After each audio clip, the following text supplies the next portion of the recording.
اعوذ باللہ من الشیطان الرجیم بسم اللہ الرحمن الرحیم السلام علیکم ورحمۃ اللہ وبرکاتہ۔ پیارے دوستو، آپ تمام دیکھنے اور سننے والے ہمارے پیارے پیارے بھائیوں اور بہنوں کا ہم اپنے اس پیارے سے یوٹیوب چینل قادری مسلم پہ خوش آمدید کرتے ہیں۔ امید کرتے ہیں آپ تمام حضرات خیر و عافیت سے ہوں گے، اور ہماری اللہ پاک سے دعا بھی ہے کہ وہ آپ تمام حضرات کو ہمیشہ خیر سے رکھے۔ پیارے دوستو، آج کی اس ویڈیو میں ہم آپ کو بتانے والے ہیں کہ رمضان کا استقبال کیسے کرنا چاہیے، رمضان میں ہمیں کیا کیا چیزیں کرنی چاہیے۔ پیارے دوستو، میں آپ کو مثال کے طور پہ بتا دوں کہ جیسا مہمان ہمارے گھر آ رہا ہوتا ہے، ہم ویسی تیاری کرتے ہیں، ویسی پریپریشن کرتے ہیں۔ جتنا خاص مہمان ہوتا ہے ہم اتنی خاص تیاری کرتے ہیں۔ جس کے لیے ہمارے دل میں زیادہ محبت ہوتی ہے تو ہم اس کے لیے زیادہ تیاری کرتے ہیں، اس کے لیے زیادہ اچھا انتظام کرتے ہیں۔ پیارے دوستو، آپ اندازہ لگائیے کہ ایسا مہمان جو ہمیں بخشوانے آ رہا ہے، ہماری مغفرت کروانے آ رہا ہے، تو پھر ہمیں اس کے لیے کتنی کوششیں کرنی چاہیے، کتنی تیاری کرنی چاہیے۔ اللہ پاک کرم کرے اور ہمیں توفیق دے کہ ہم صحیح معنوں میں رمضان المبارک کا استقبال کر پائیں۔ پیارے دوستو، رمضان اللہ تبارک و تعالیٰ کا بہت بڑا احسان ہے۔ رمضان کی اہمیت سمجھنے کے لیے صرف یہی کافی ہے کہ حضور نبی کریم صلی اللہ علیہ وسلم نے ارشاد فرمایا کہ اگر میری امت کو یہ معلوم ہوتا کہ رمضان کیا ہے تو وہ تمنا کرتے کہ سارا سال ہی رمضان رہے۔ سبحان اللہ۔ پیارے دوستو، حضرت علی المرتضی رضی اللہ تعالی عنہ کا ایک قول ہے۔ آپ رضی اللہ تعالی عنہ ارشاد فرماتے ہیں کہ اگر اللہ پاک کو اس امت کو عذاب دینا ہوتا تو اللہ پاک اس امت کو سورہ اخلاص اور رمضان نہ عطا فرماتا۔ تو اس کا مطلب کیا ہوا پیارے دوستو؟ اس کا مطلب یہی ہوا کہ یہ عذاب سے بچانے اور بخشوانے کے لیے آ رہا ہے۔ پیارے دوستو، اگر ہمارے علاقے میں کسی مال وغیرہ میں کسی دکان پر ڈسکاؤنٹ وغیرہ چل رہا ہوتا ہے، سیل چل رہا ہوتا ہے، تو ہم فوراً وہاں پہنچ جاتے ہیں۔ پیارے دوستو، رمضان المبارک ایک ایسا اسکیم ہے، ایک ایسا بینیفٹ دیتا ہے کہ حدیث میں یہ مضمون ہے کہ فرض کا ثواب 70 گنا کر دیا جاتا ہے، نفل کا ثواب فرض کے برابر کر دیا جاتا ہے، شیطان کو قید کر دیا جاتا ہے، بند کر دیا جاتا ہے، جہنم پہ تالے لگا دیے جاتے ہیں، جنت کے در کھول دیے جاتے ہیں، روزے دار کے منہ سے جو سانس آتی ہے، جو اسمیل آتی ہے، پیارے دوستو آپ سن لیجئے، یہ جو اسمیل آتی ہے، یہ جو بو آتی ہے، یہ اللہ تبارک و تعالیٰ کے نزدیک ایک مشک سے بھی زیادہ بڑھ کر ہے۔ پیارے دوستو، ذرا آپ غور تو کیجئے، ہر سجدے پر 1500 نیکیاں ادا کی جاتی ہیں۔ پیارے دوستو، آپ سوچیں کہ وہ شخص کتنا بد نصیب ہے کہ جو رمضان میں بھی اللہ تبارک و تعالیٰ کی عبادت نہ کرے۔ پیارے دوستو، جب افطار کا وقت آتا ہے تو ہر 10 لاکھ گناہگار بخش دیے جاتے ہیں۔ جب رمضان میں جمعہ کا وقت آتا ہے تو ہر 10 لاکھ گناہگار بخش دیے جاتے ہیں۔ لاکھوں کروڑوں لوگوں کی بخشش گویا رمضان میں ہونے والی ہے۔ تو ہمیں اس کی کیسی تیاری کرنی چاہیے، ہمیں کتنا ثواب کمانا چاہیے، کتنا ثواب کمانے کے بارے میں خیال کرنا چاہیے۔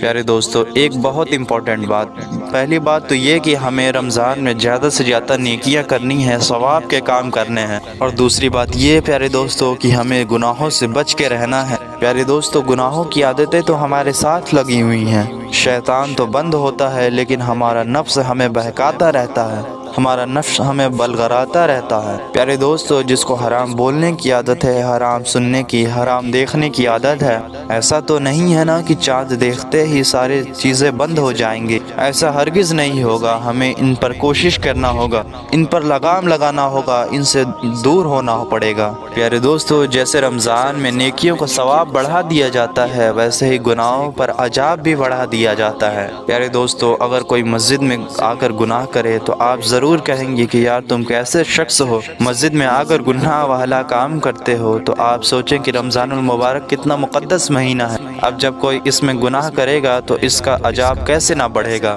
پیارے دوستو، ایک بار حضرت علی المرتضی رضی اللہ تعالی عنہ نے ایک قبر والے کا حال دیکھا۔ آپ نے دیکھا کہ اس قبر والے پر عذاب ہو رہا ہے اور وہ بہت زوروں سے چلا رہا ہے۔ وہ عرض کرنے لگا، اے علی، میری مدد فرمائیے، اللہ کی بارگاہ میں میرے لیے سفارش کر دیجئے۔ مولا علی رضی اللہ تعالی عنہ نے اپنے ہاتھوں کو اٹھایا اور دعا فرمائی کہ اے اللہ پاک، اس شخص کو بخش دے۔ آواز آئی اے علی اس کی سفارش نہ کرے۔ آپ نے عرض کیا یا مولا اس کی وجہ کیا ہے؟ ارشاد ہوا کہ یہ رمضان کے روزے تو رکھتا تھا لیکن اس کی راتیں گناہوں میں گزری کرتی تھیں۔ روزے رکھ کر گناہ کرنے والوں کو اتنا عذاب، تو آپ سوچیں کہ جو روزے نہ رکھتے ہوں، قوت ہونے کے بعد بھی جو روزے نہ رکھیں۔ پیارے دوستو، ہم تو اچھی غذا کھاتے ہیں، اچھا کھانا کھاتے ہیں، پھر بھی ہم بہانے کرتے ہیں کہ ہمیں یہ پریشانی ہے، وہ پریشانی ہے، ہم روزے نہیں رکھ سکتے۔ تو پیارے دوستو، آپ اندازہ لگائیں کہ جب صحابہ کرام پہ مشکلات کے دن چل رہے تھے، کفار ہمیشہ پریشان کیا کرتے تھے۔ اکثر صحابہ کرام کے گھر میں حضور نبی کریم صلی اللہ علیہ وسلم کے گھرانے میں فاقہ چلے کرتے تھے۔ کبھی سحری میں صرف پانی پینا تو کبھی افطاری بھی صرف پانی سے کھولنا۔ سوچئے وہ دور کیسا تھا۔ اس دور میں بھی حضور نبی کریم صلی اللہ علیہ وسلم اور ان کے پیارے پیارے صحابہ کرام روزے رکھا کرتے تھے، اور ہم ہیں کہ چھوٹی سی پریشانی آتے ہی روزہ چھوڑ دیتے ہیں۔ پیارے دوستو، اللہ تبارک و تعالیٰ کے لیے آپ اس مبارک مہینے میں روزے کا اہتمام کریں، گناہوں سے باز آ جائیں۔ پتہ نہیں ہماری زندگی کا کیا بھروسہ ہے، ہمیں اگلی بار اپنی زندگی ملے گی بھی یا نہیں، کوئی کچھ نہیں کہہ سکتا۔ پیارے دوستو، زندگی کا کیا بھروسہ ہے؟ ہمیں دعا کرنی چاہیے کہ ہمیں اللہ تبارک و تعالیٰ اسی رمضان میں زیادہ سے زیادہ عبادت کرنے کی توفیق عطا فرمائے۔ پیارے دوستو، آپ اس رمضان میں خوب عبادت کرنے کی کوشش کریں، کثرت سے نماز پڑھنے کی، کثرت سے قرآن پاک کی تلاوت کرنے کی کوشش کریں، اللہ تبارک و تعالیٰ کا ذکر کریں، زیادہ سے زیادہ درود پاک پڑھیں، روزے رکھیں، پابندی سے تراویح پڑھیں اور گناہوں سے دور رہیں۔ پیارے دوستو، آئیے ہم آپ کو بتا دیتے ہیں کہ حضور نبی کریم صلی اللہ علیہ وسلم رمضان المبارک کا مہینہ کیسے گزارا کرتے تھے۔ پیارے دوستو، نبی پاک صلی اللہ علیہ وسلم عبادت میں کمر بستہ ہو جاتے، بستر پر کم تشریف لاتے۔ حضرت عائشہ رضی اللہ تعالی عنہا ارشاد فرماتی ہیں کہ نبی کریم صلی اللہ علیہ وسلم کے چہرے کا رنگ بدل جاتا تھا۔ اس کی وجہ ہے کہ آپ صلی اللہ علیہ وسلم پر خدا کا خوف طاری ہو جاتا۔ آپ گڑ گڑاتے، اللہ تبارک و تعالیٰ سے رات بھر التجا کرتے۔ پیارے آقا صلی اللہ علیہ وسلم رو رو کر رمضان گزارا کرتے تھے، ان کے چہرے کا رنگ بدل جایا کرتا تھا۔ یہاں تو ایسے بھی لوگ ہیں کہ جن کا وزن رمضان میں بڑھ جاتا ہے۔ اکثر لوگ سحری میں خوب کھانا کھاتے ہیں کہ دن بھر بھوکا رہنا ہے، افطاری میں خوب کھاتے ہیں کہ دن بھر ہم بھوکے تھے۔ پیارے دوستو، رمضان المبارک کا مہینہ کوئی فوڈ فیسٹیول نہیں ہے، بلکہ رمضان المبارک تو بخشش کروانے کے لیے آیا ہے، خوب کثرت سے عبادت کرنے کے لیے آیا ہے۔ پیارے دوستو، جو رمضان میں ہمیں بھوک لگتی ہے تو اس کے بارے میں علماء کرام نے ارشاد فرمایا ہے کہ یہ بھوک ہمیں غربت کے بارے میں احساس دلاتی ہے، فقیری کے بارے میں احساس دلاتی ہے، بندے کا غرور، بندے کا تکبر بیٹھ جاتا ہے۔ پیارے دوستو، روزہ ہمیں احساس دلاتا ہے کہ ہماری اوقات کیا ہے، ہماری حیثیت کیا ہے۔ ہمیں اس کے ذریعے سے یہ احساس ہوتا ہے کہ فقیر اپنی زندگی کیسے گزارتا ہے، غریب اپنی زندگی کیسے گزارتا ہے۔ لیکن پیارے دوستو، کچھ لوگ ایسے بھی ہیں کہ جو اتنا کھا لیتے ہیں کہ انہیں بھوک ہی نہیں لگتی، یا تو پھر دن بھر سوتے ہی رہتے ہیں۔ تو پیارے دوستو، روزے کی حکمت یہ نہیں ہے۔ نبی پاک صلی اللہ علیہ وسلم اپنی امت کے لیے آنسو بہایا کرتے تھے، آپ کے چہرے کا رنگ بدل جایا کرتا تھا۔ پیارے دوستو، جب رمضان المبارک میں حضرت جبرائیل حضور نبی کریم صلی اللہ علیہ وسلم کے پاس آتے تو آپ قرآن پاک کا دور فرمایا کرتے تھے، اور ایک بہت ہی پیارا سا انداز میرے نبی پاک صلی اللہ علیہ وسلم کا کہ میرے آقا تو ویسے ہی سب سے بڑے سخی ہیں، آپ صلی اللہ علیہ وسلم کے جیسا کوئی سخی نہیں، لیکن جب رمضان المبارک کا مہینہ آتا تھا تو آپ کا دریائے سخاوت ایسے بہتا تھا کہ جیسے تیز آندھی اور اس سے بھی زیادہ۔ یہ تین چار چیزیں پیارے دوستو ہمیں پکڑ لینی ہے، ان پہ عمل کرتے ہوئے چلنا ہے۔ پیارے دوستو، ہمیں بھی یہ کام کرنا ہے، ہمیں بھی ان چیزوں پر عمل کرنا ہے۔ پیارے دوستو، رمضان المبارک کی ہر رات مانگنے کی رات ہے، التجا کرنے کی رات ہے، دعاؤں کے قبولیت کی رات ہے۔ اس ماہ مبارک میں آپ تہجد کی پابندی بھی کریں، نمازوں کی پابندی بھی کریں۔ پیارے دوستو، اکثر لوگ تو ایسے ہوتے ہیں کہ جو فاقے رکھا کرتے ہیں، فاقے سے مراد یہ ہے کہ وہ سحری کرتے ہیں، سحری کے بعد وہ ڈائریکٹ افطاری کرتے ہیں اور انہیں نماز سے کوئی مطلب نہیں ہوتا، وہ کسی وقت کی نماز نہیں پڑھتے۔ تو ایسے لوگ جان لیں کہ آپ صرف فاقہ کر رہے ہیں، آپ کے نامہ اعمال میں صرف فاقہ لکھا جائے گا، آپ کو روزے کا ثواب نہیں ملے گا۔ روزے کا مطلب ہی یہی ہے کہ ہم عبادت کریں، نمازیں پڑھیں، اس مہینے میں ہم نے یہ بھی کوشش کرنی ہے کہ ہم ایک قرآن پاک مکمل کریں۔ پیارے دوستو، رمضان المبارک کا مہینہ قرآن پاک کے نزول ہونے کا مہینہ ہے۔ اس مہینے کو قرآن پاک سے خاص نسبت حاصل ہے۔ اللہ تبارک و تعالیٰ کرے کہ ہماری رمضان قرآن پاک کے ساتھ گزرے، اس کی تلاوت میں گزرے۔ پیارے دوستو، بہت سے ایسے لوگ ہوں گے کہ جنہوں نے شاید ہی کبھی ترجمے کے ساتھ قرآن پاک کو پڑھا ہوگا، تو کیوں نہ ہم اس رمضان میں نیت کر لیں کہ ہم قرآن ترجمے کے ساتھ پڑھیں گے، قرآن کا ترجمہ پڑھیں گے، اس کی تفصیل رمضان المبارک میں پڑھیں گے۔ اعلی حضرت رضی اللہ تعالی عنہ کی جو ترجمہ ہے، ترجمہ کنز الایمان، اسے پڑھیں۔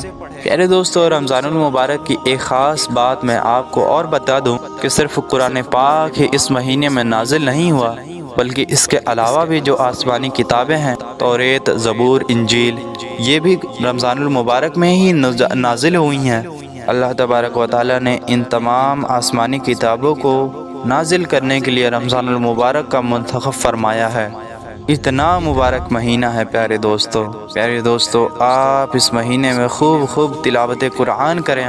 پیارے دوستو، دعوت اسلامی کی طرف سے قرآن پاک بہت ہی آسان سے اردو میں ترجمہ ہے، صراط الجنان۔ پیارے دوستو، اس کی اپلیکیشن بھی آپ کو مل جائے گی، اس کی PDF بھی آپ کو ویب سائٹس وغیرہ سے مل جائیں گی۔ یہ بڑے ہی آسان اردو میں ہے پیارے دوستو، آپ اسے بڑے آسانی کے ساتھ پڑھ سکتے ہیں۔